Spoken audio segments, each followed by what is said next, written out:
Caroline Wilson, Director of Anura, Near Future Technology Guru. Welcome to Whip It. Thank you. Now, I Googled you, of course, before you came on, and I found a tweet from Sir Tim Berners-Lee. And that quoted you. Do you know what the quote said? Goodness, that was a few years ago now. Yes, it's one of my sayings about copyright. Copyright is like an onion, it has many layers and it will make you cry.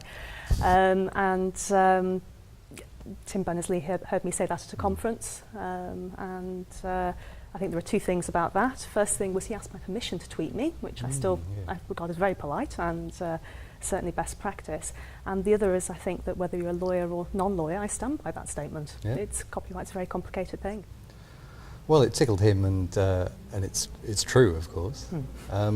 So, does copyright then not serve its purpose in the digital age? Oh, that's a difficult question. How long have we got?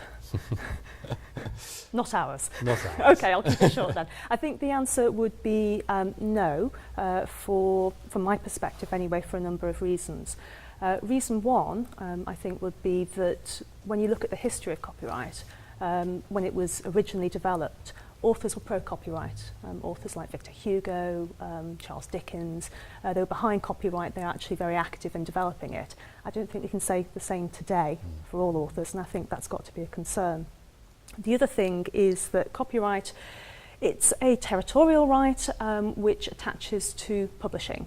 The internet, the digital world is not national and doesn't necessarily focus around the traditional publishing media and traditional routes of publishing. So there is sort of a tension there. And if I'm going to put my former academic hat on, I was an academic for 15 years, I would say my other concern is that the solution to the digital world always seems to be more copyright, more regulation, longer duration.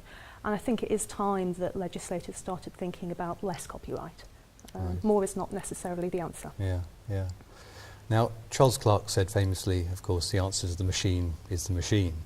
Can we not leverage technology to deal with some of these legal issues?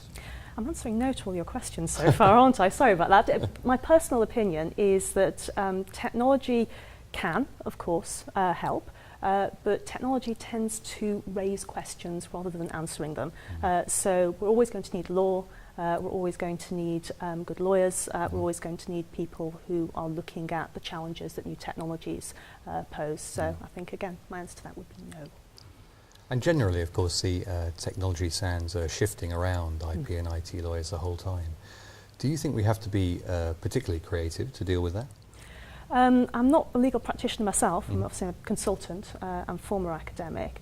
But I've worked with a lot of IP and IT practitioners. I've helped train them, obviously, and I've observed that some of the top people and the best people are very creative, both in their professional life and actually their personal life as well. And I think that as long as you're client focused, and that creativity really helps and makes a good IP or IT lawyer.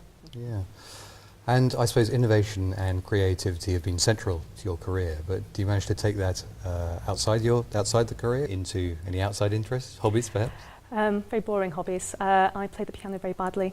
I do very bad cartoons, and I love cooking and I have a big allotment. And to me, it's very important to have that change of pace from my professional life, where I'm very much focused on technology. Well, that's great. Caroline Wilson, thank you very much. Thank you.